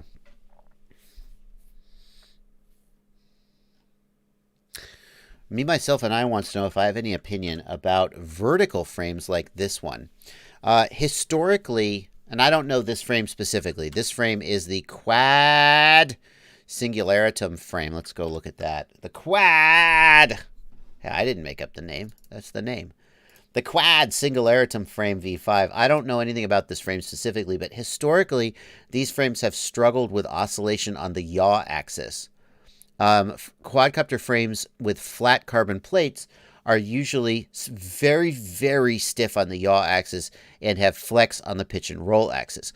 This style of frame tends to have more flex on the yaw axis and less flex on the pitch and roll axis. The problem is that quadcopters have very little authority on the yaw axis, and the tuning is generally assumes that the yaw axis is stiff, and so oftentimes these frames have problems with mid-throttle oscillations or other issues.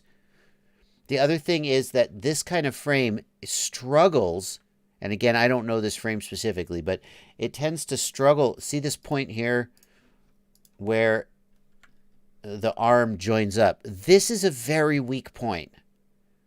This is a weak point. You got this tiny little tab here, and that is the whole point where all of the stress from the arm and the motors is getting transferred into the frame.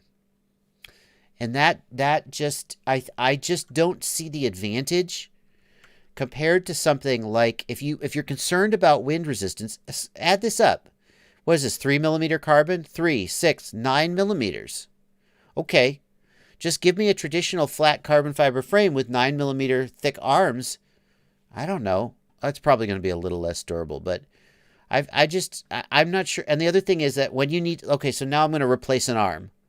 Okay, let's say I broke an arm or something and I need to replace one of these pieces. So I got to take out 1, 2, 3, 4 screws here, and 1, 2, 3, 4 screws here, and then this whole freaking thing falls apart. Oh, and maybe I got to take out a couple screws here, and it's just so freaking fiddly, and I just don't see it. I just don't see it. That's my opinion. I've never been compelled by this exact style of frame. If you want to know a vertical arm frame, I feel like as vertical arm frames go, the Carrera Talon has done about as good a job as you can do. Like, look what the Carrera Talon does to make the frame strong. They got these custom aluminum parts, right? And you still have to take out 64 screws to get the freaking arm changed. But this, I mean, they're using the highest quality carbon. They're reinforcing. They're not transmitting the stress of, they've got this triangle brace and it's all strong. These frames fly really well. They're a little heavy compared to other things, but if you want a vertical arm frame, I suppose this would be a direction I would go. Skadoosh would like us to know it's a German-made frame. Okay. And it flies awesome. Okay. I have that exact frame. Okay. Skadoosh, don't just assume stuff. Well, Skadoosh, I can only speak from my experience, and I kept saying repeatedly, I can't speak for this specific frame. How does it crash, Skadoosh? How does it crash? I know. I've never broken an arm. Okay. Tell me that's not a weak spot. Maybe it flies good. Okay, fine. So they solved the problem of the yaw oscillations. Tell me that's not a weak spot. Come on. Somebody in the chat, I didn't see who it was, asked, what about monocot frames? Yeah, like, what's a diatone frame? What's the guys in the chat? Tell me, what's the diatone monocot frame? Yeah, that's it. I apologize. I'm not even going to attempt to pronounce your name and insult your family by doing it. But a monocot would be the most resistant, but not. The problem with monocot frames is that... Still looking for the name of the diatone monocot frame. One here, I know one. The iFlight Beetle is one. Just so we have a picture. The iFlight Beetle is a monocot frame. And monocot frames are, they can be designed to be very rigid for their weight. But the problem is that they are completely not repairable. As soon as you break it, it's The Exorcist. Thank you, chat. The problem is they're completely not repairable. As soon as they break, what are you going to do? This is a beautiful frame, by the way. Kudos to Diatone. This is gorgeous. But what's going to happen when you get a stress crack? Now you just replace the whole thing. And here's the problem. This type of frame is very difficult to manufacture on a large scale. Like traditional frames, you just get a CNC machine and you just cut 1,000 of them out of sheet carbon. It's no problem. So they're very expensive. Even Diatone has said the holdups on releasing this frame are because they're having trouble getting consistent quality out of the manufacturing process. To do this kind of frame, they have to put the carbon in a mold or lay it over. You can't just CNC 1,000 of them out, just boom, boom, boom. Yeah, Popular Mechanics says they make 5 frames for every one that they can actually sell. So monocot frames, I think they have performance advantages, but for a mini quad, there's no point because you're assuming that you're going to crash the shit out of a mini quad. Monocot makes sense for things like bicycles, for things like larger quads where maximum strength to weight is important and you don't assume you're going to crash. Monocot makes sense for things like F1 racing where you're going to crash, but you don't care about spending all the money in the world. But monocot, so far, I don't see it making sense for mini quads.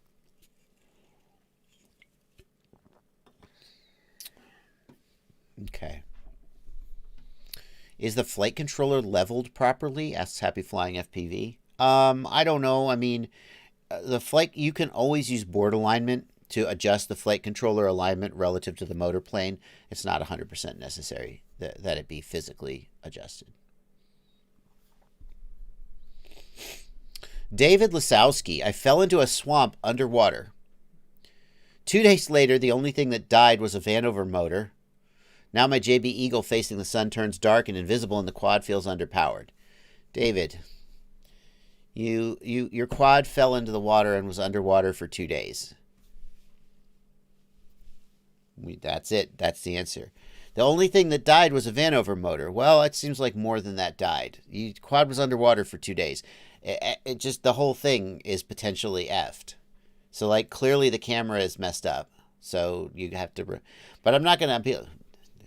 JB Eagle died. Well, it was underwater for 2 days. Yeah.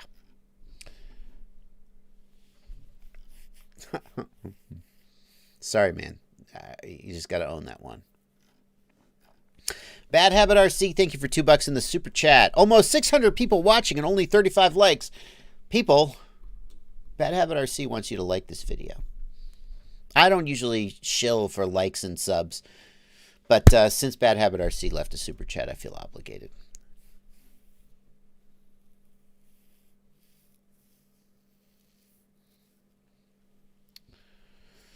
Joe the Stack wants to know if there's any downside to mounting the battery on top of the frame and thereby positioning the CG above the motors and props. Joe the Stack, there are small differences in handling between a top-mounted and a bottom-mounted battery. However, both top-mount and bottom-mount batteries can fly very well. I wouldn't make a frame decision solely based on that. I will say for bottom-mounted batteries, I personally find bottom-mounted batteries to take more damage. And I don't know why that is, because like what happens to me is when I'm flying and I like skim the deck and then the battery just goes and it piles in. I find that top-mounted batteries seem to take less damage. I don't know why. For freestyle, I prefer a top-mounted battery. I think it's easier to get at the top-mounted battery to put, to strap it down and stuff. Racers seem to prefer bottom-mounted. And again, that could go back to handling, but maybe it's just tradition. Having the CG close to the prop line will make the quad more neutral in its handling. That is true. But I don't think it's a big enough difference. We tend to have an excess of power on our quads. And so if the CG is not perfectly optimal, the quad tends to fly pretty freaking well anyway. So I wouldn't worry about it too much.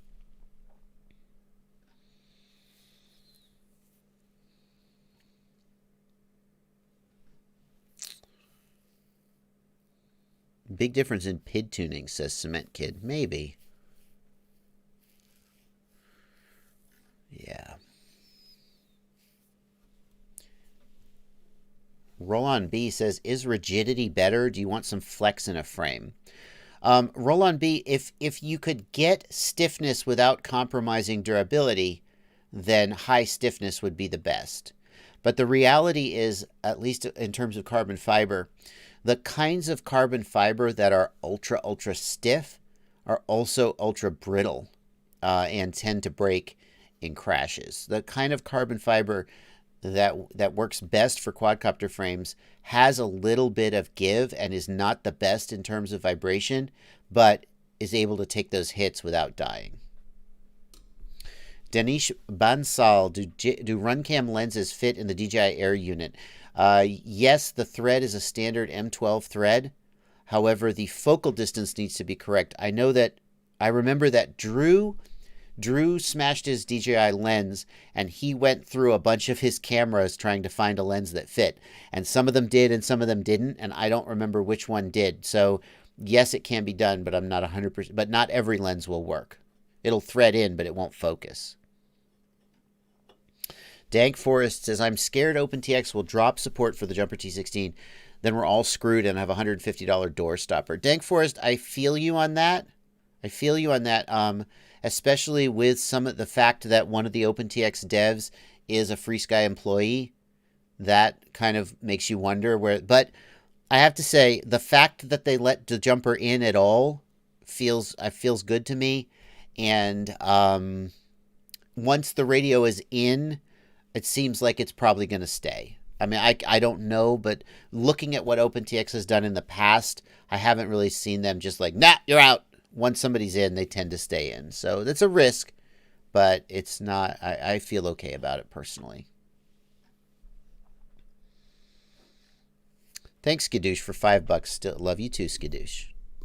H2O Lobo, thanks for $2. Yeah.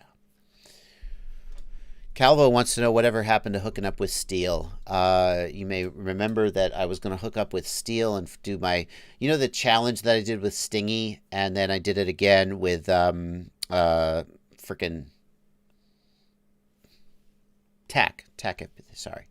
I did it with Tack, where I fly their frame and we do a game, kind of like a game of quad, and I crash the shit out of their frame and see if I can break it, basically.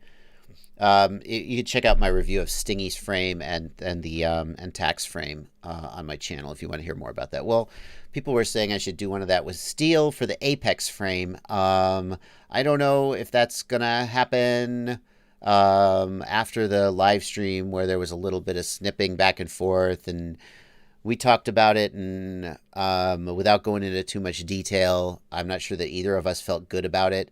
I don't think it's necessarily like I can speak for myself. I didn't feel good about it because you have to be on good terms when you do that video. Because here's the thing. Like, let's say I go with Stingy. He does a trick. I fail at the trick because he's a better pilot than me. I crash and I break his frame. Well, like that's the risk, right? What you want to happen is, like, he does a trick, I try and emulate the trick, I crash, I look like a chump, he looks awesome, the frame takes it like a champ, and then everybody's happy, right? That's the best outcome. But if that was like a guaranteed outcome, the video wouldn't be interesting, right? You watch somebody on a tightrope, and you don't want to see him fall, but the possibility that they could fall is what makes it interesting. And I was like, listen, man, I'm not going to go easy on you.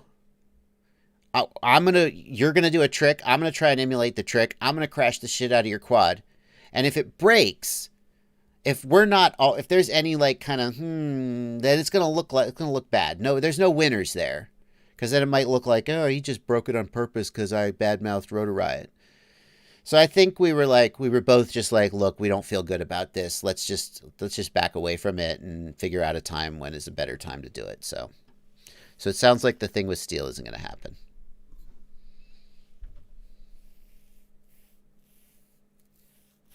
Anyway, John Babowski, what do you mean my JBs went offline? What went offline, John? The Discord server?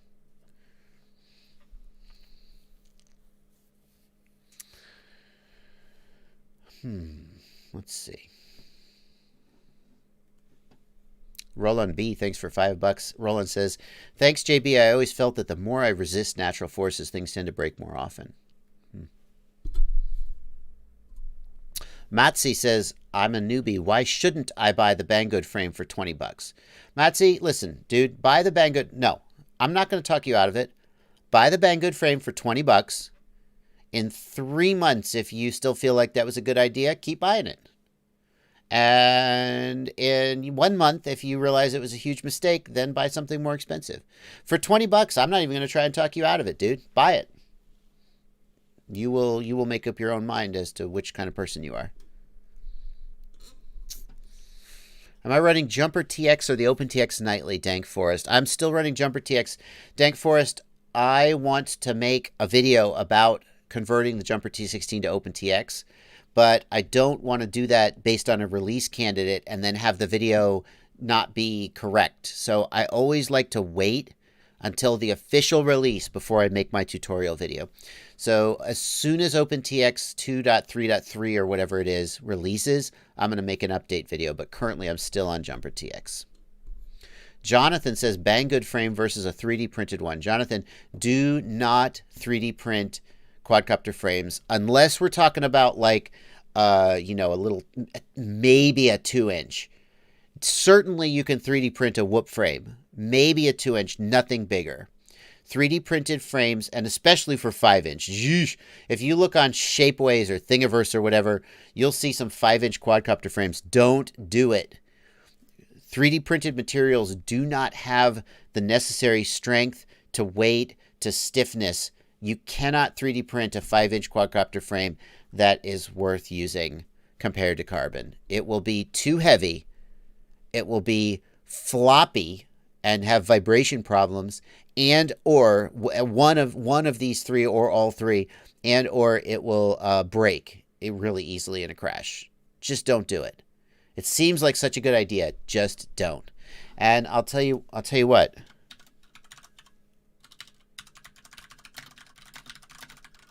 This is a build log from Andy Shen. If you don't know who he is, first of all, shame on you. And second of all, he is one of the premier frame designers in the world. And this is his build log from trying to design a carbon fiber 3D printed frame. He used, and it's great, you should totally read this whole thing. It's so entertaining.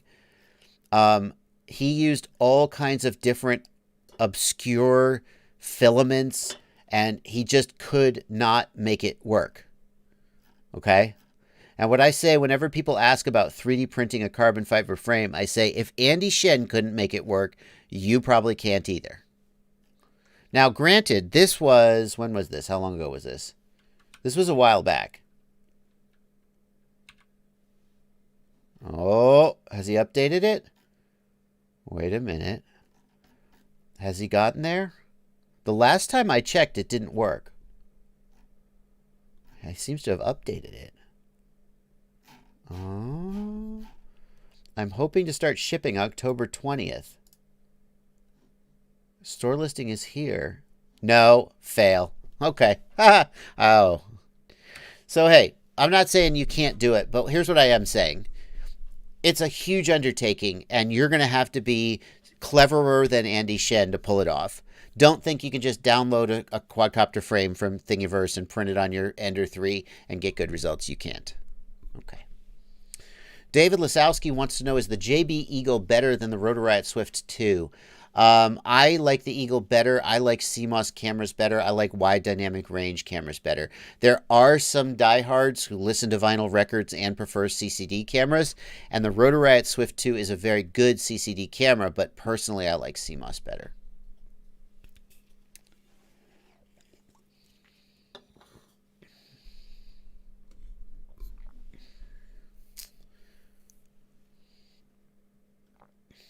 Do not print a TPU frame. It's a terrible idea.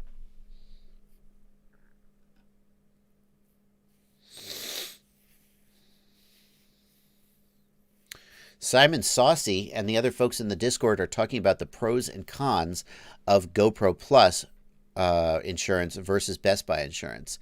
You're right, Simon Saucy, that with GoPro Plus, you can get it replaced. They're saying up to 2 times a year. The big advantage of the Best Buy insurance is you can, if you live near a Best Buy, you just go into the Best Buy and pick it up. And that convenience is definitely worth it, especially if you are more sort of on the pro side. If you're a YouTuber or whatever and you need to shoot today, then Best Buy convenience is really nice. Skadoosh, I would take a wooden frame before I'd take a 3D printed frame. I could see a wooden quadcopter frame working. It's going to be heavy, but it will have the strength and maybe the strength, but certainly the stiffness characteristics. Yeah.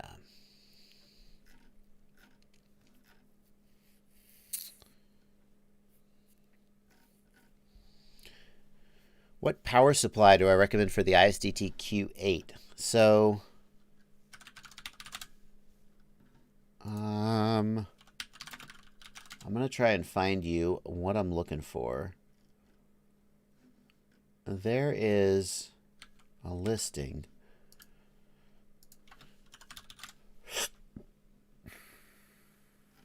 I got to find it, though. Sorry, guys. There we go. So here is one direction to go. These rack mount computer power supplies are such good value for money. This is a $22 460 watt 12 volt power supply, and unlike hang on.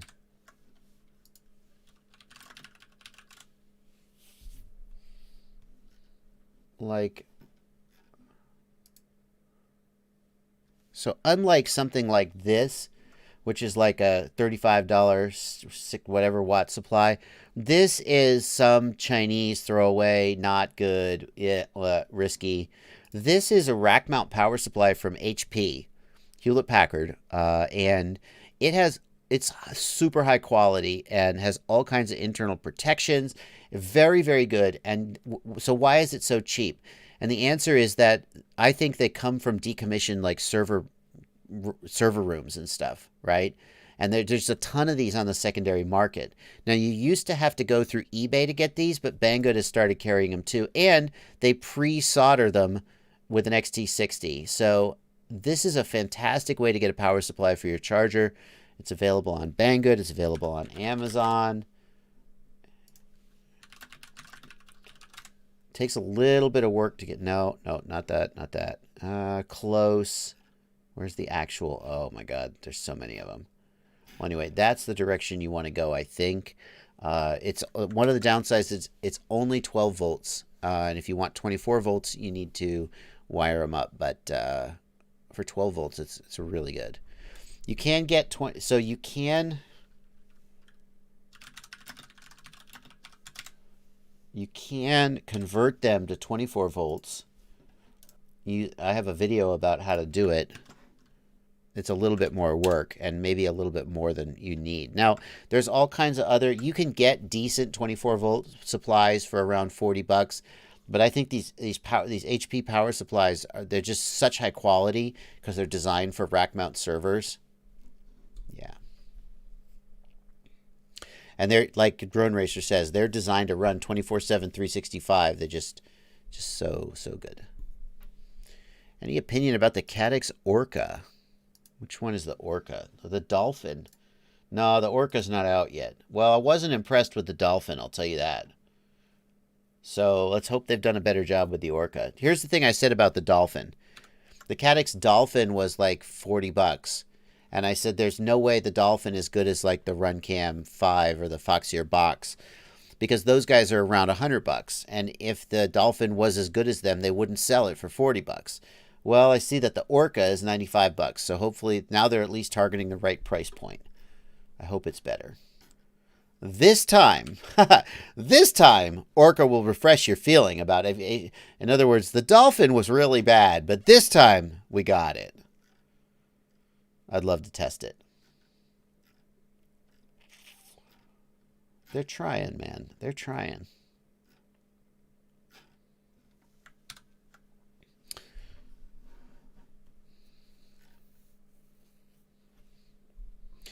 Yeah, it used to be that these server supplies were super expensive. That same power supply used to go 40, 50, 60 bucks because all the Bitcoin miners were sucking them up.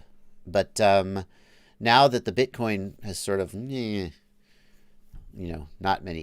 It's not that I don't know what the value of Bitcoin is, but mining Bitcoin has become much more difficult. And now you can get them cheap again, and it's good. I wish chargers could accept 48 volts, says Kaya. I got a lot of high-end 48 volt PSUs at work. Yep.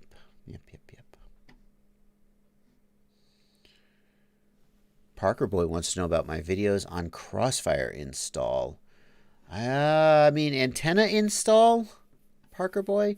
The thing is, the Crossfire, unless you're going out like miles, the location of the Crossfire antenna shouldn't matter too much.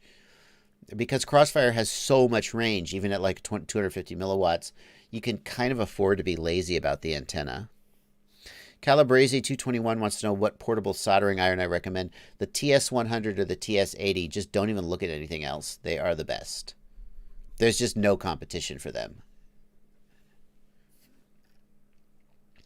Michael Leitner, thank you for $2 in the super chat. Michael points out the HP power supplies run very loud.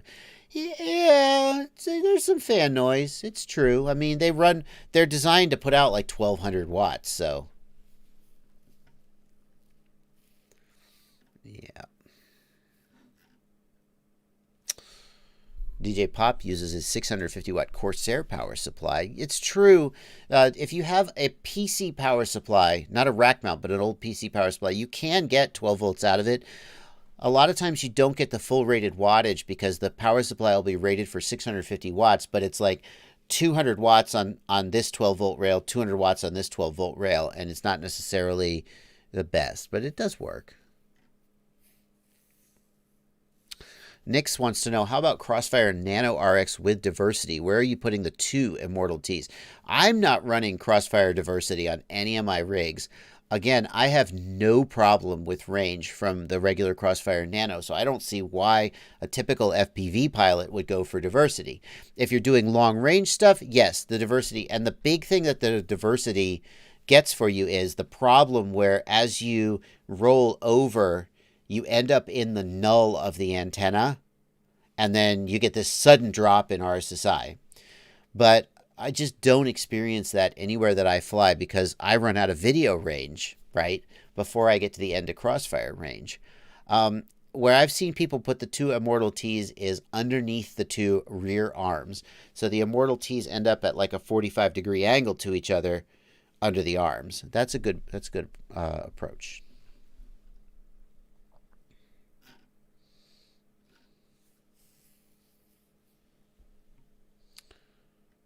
Can you power quads with 18650s, asks Douglas Little. Douglas, you can power the quads with 18650s, but the problem is that the C rating of 18650s is not very high. So if you look at Zoe FPV has a video she did about a little, I think it's a 2-inch quad that she runs off of 18650s for like 20 minutes.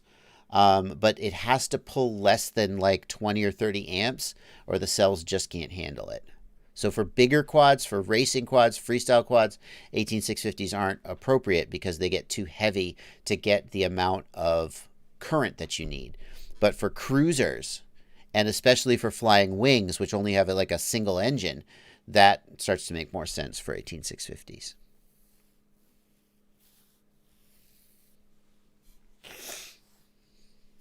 Everty FPV is trying to figure out how to get smart audio working, I think, on the JB flight controller.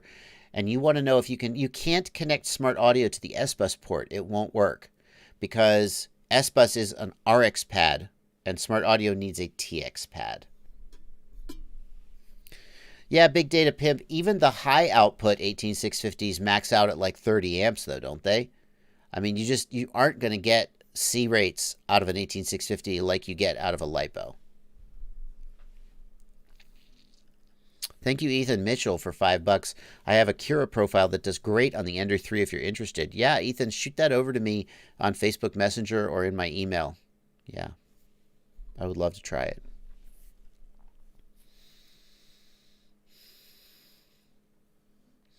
David Lasowski, CNHL versus Race Day Quad 6S battery. Both lasted roughly 3 to 5 months for me before the cells randomly drop. I only buy R-Line now. That's funny, David, and I'm not taking a stance on this, but I hear just as many people say Tattoo R-Line are great batteries, but they drop cells.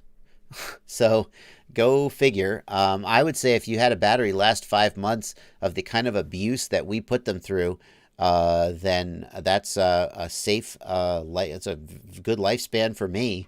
But I guess it depends on how many packs, how many hours you put on them. The good news is that Tattoo does come with a warranty. So if you get a Tattoo battery and it drops a cell on like the 5th charge, then I've had Tattoo reach out to people and say, hey, we'll replace that for you. A lot of people don't know that. And they're just like, damn, Tattoo. Great battery the first 5 cycles, and then it died on me. Well, Tattoo will replace that for you. At least that's what I've heard. Here's what I'll say. Whenever I see mention to somebody that Tattoo dropped a cell, Tattoo says, we have a warranty. Just let us know. We'll replace it for you. So, there you go. Copter flights, would you recommend a 6S setup for a beginner, or should a beginner start with 4S? If you want to start with 6S, you can, but you're going to spend a little more money per pack. You're going to spend a little more money on your packs, and I'm not sure you're going to notice the advantage. The other disadvantage of 6S is 6S is a little more likely to pop the ESC. I feel like I would still say beginners should start with 4S. The batteries are cheaper and the hardware is more forgiving, and you're unlikely to notice the 10% or maybe 15% in performance advantage compared to 4S. If you want 6S, go for it. It'll probably be fine, but I feel like 4S has a slight edge for beginners. Vale Dunsler, I can't bind my Crossfire system. After binding, the receiver is instantly going into bind mode again. Vale, make sure that the binding button is not broken. That's a tougher one. There's also the Crossfire emergency update. This is whenever my Crossfire receiver is doing anything weird, this is where I go. I'll paste that in the chat for you.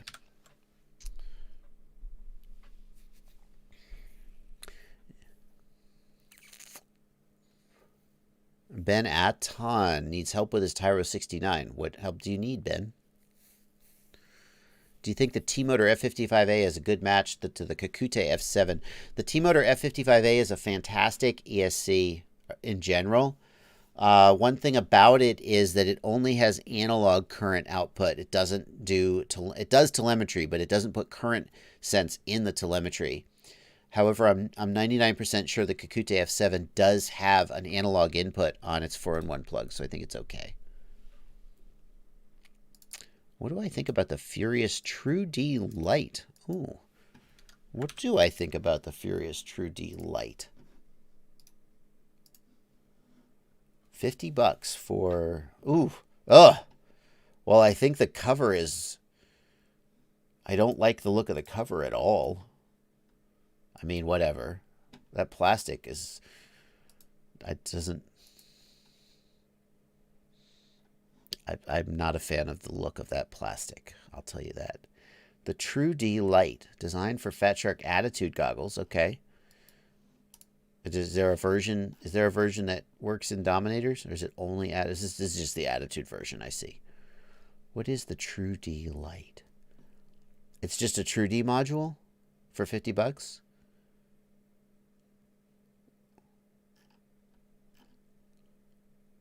I mean, it just looks like a... What is the difference between this and the True D? It's got new firmware. Is that it? Okay. Well, for $50, I guess it's hard to go wrong.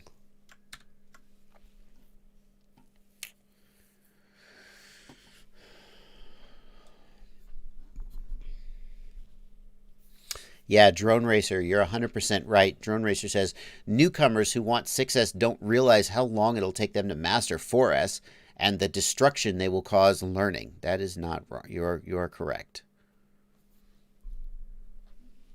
DJ Pop wants to know, I have ordered the HX100 SE, but I forgot to select the Europe region firmware for my receiver. Will I be able to bind it in D8 mode? No, you will not. The EU radios are not allowed to do D8 mode. D8 mode is not legal in the EU. If you have EU disabled in the radio so you can run D8, no, the LBT, the receiver still won't do D8 mode. You're still out of luck on this one. However, DJ Pop, if it is a FreeSky receiver, you can flash it to FCC firmware, which it would be illegal. So don't do that. But if it's a receiver, you just flash the FCC firmware to it, and you can then bind in D8. Or if it's an SPI receiver, like the Crazy Bee flight controllers have the SPI-based receiver, you can just change it in the Betaflight configuration tab from LBT to regular FreeSky D, and it'll work. So DJ Pop, you're probably okay. DJ Pop says he has the UR65 running on D8, and it works. That means your radio can do D8, but if your receiver is LBT mode, it will not do D8 unless you reflash it. And don't do that, Europeans, because that's illegal. And I would not encourage you to do that. Because then everybody would be up my butt. And I don't want that. Nino Curlio, what iNav and Betaflight compatible stack do you suggest? Nino, the Maytech flight controllers support iNav and are very good. The Kakute flight controllers support iNav and are very good. Those are two that come to mind. Oh, hey, Siati is here. Siati, I was starting to wonder, man. Siati will be going on. My stream will be ending in about 10 minutes. Don't go yet. We're going to still keep doing the same goodness. Siati will be going on after me. Siati FPV, if you don't know who he is a really knowledgeable about micros and other things too, but really knowledgeable about micros. And he does a stream after me. So if you can't get enough, then you can check him out. He's going to post the link to his stream. So get that copy pasted and get ready to go over there. But not yet, because there's still 8 more minutes of my awesomeness coming. Yeah.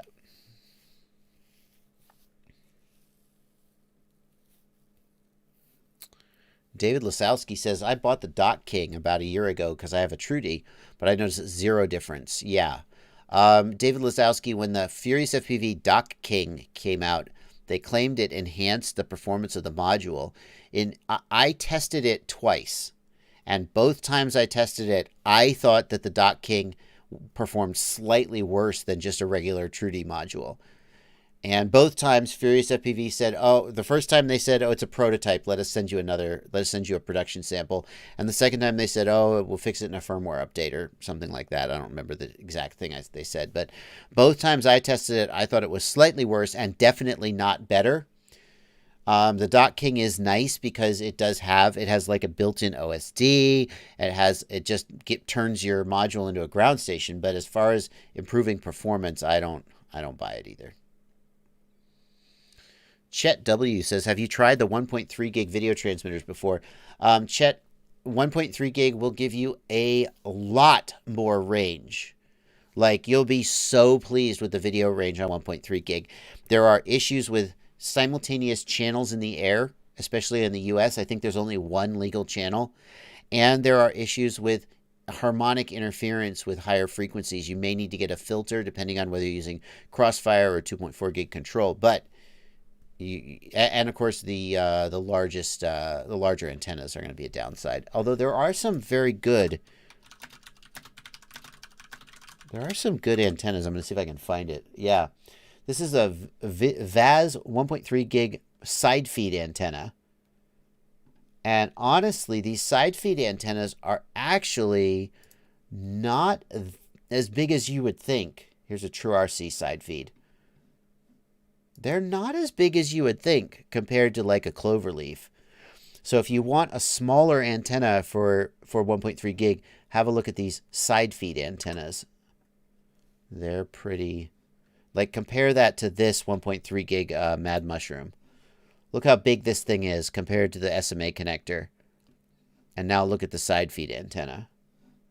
Yeah, it's pretty small. That's the way to go. Nix wants to know, how does me running an ad blocker impact your payments? Well, Nix, if you run an ad blocker, then I don't get the ad revenue when you view my videos. But I don't blame you. I run ad blockers too. So what I did is I bought a membership, and it used to be called YouTube Red. It's not called that anymore, but it's basically for $5 a month, you get no ads on YouTube. And if you are a member of YouTube Red, or whatever they're calling it now, they changed the name, then when you watch my videos, I get a fraction of your subscription, so I still get paid.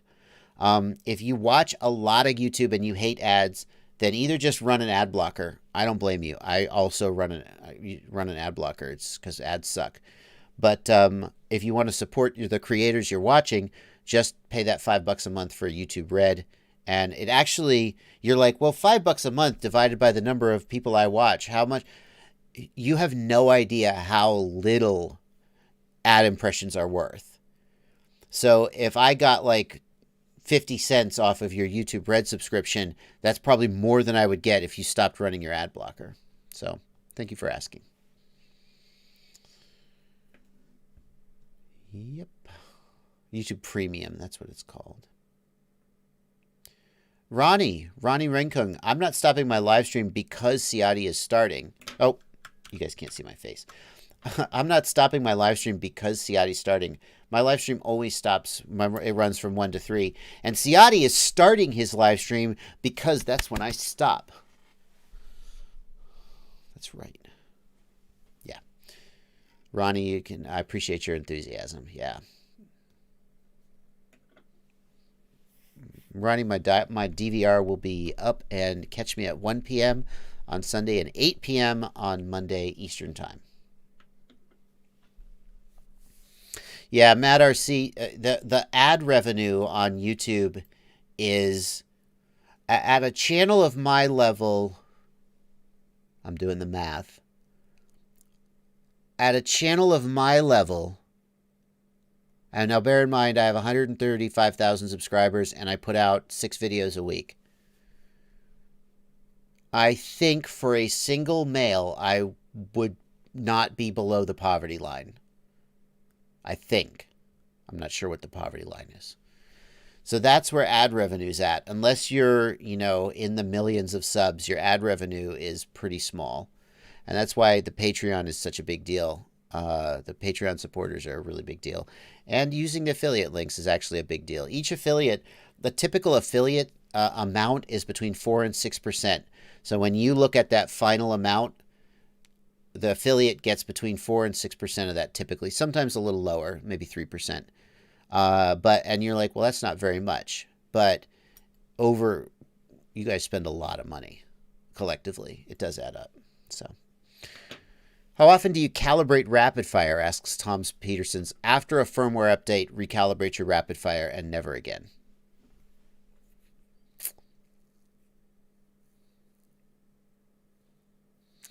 David Lasowski, it is unlikely that the carbon fiber frame was hurt by being underwater. The frame is probably fine. The electronics, though, is all suspicious. Yeah. Cartograph FPV, thanks for $5. Do you pretty much need financial security before you can do something like a YouTube channel? It seems expensive to start and maintain. Cartograph, here's what I would say. If you want to start a YouTube channel, and this will be my last question before we close and go to Ciati's live stream. If you want to start a YouTube channel, do it. Don't expect to make any money at all off of it. You need to put in a lot of work before you even hit the threshold for monetization. And then once you hit the threshold for monetization, you need to hustle for a lot of longer to get to the point where you're making any money. So don't quit your day job. Just put all your spare time into the YouTube channel for like 2 years. And maybe then, if you're lucky, you'll be at a point where you feel like you could start to jump off and do it full-time or part-time. Yeah. If I missed any other super chats, Ethan Mitchell, thanks for $5. I got you. MC's Creation. Oh, wow. Okay, sorry, MC's Creations. I'm sorry. I keep missing your super chats. I don't know what's about you, dude. I apologize. Thanks for changing my mind about the 3D printer to buy, Joshua. I found one with direct drive that looks fantastic. I hope it's the one that I suggested for you, but of course, if you're happy, I'm happy. And that's going to do it, guys. That's going to do it for this stream. I will see you guys again tomorrow at 8 p.m. Eastern for another live stream, and looking for more awesome content this week on the channel. Thank you guys so much. And I'm going to let Ciati post your link again, buddy. We're going to let Ciati get going if you guys want to head over there. Bye, everybody. I'm going to let the chat go for 1 more minute while Ciati posts his link. There we go. All right, guys. Go watch Ciati. I'll see you guys later. I'm going to get out of here.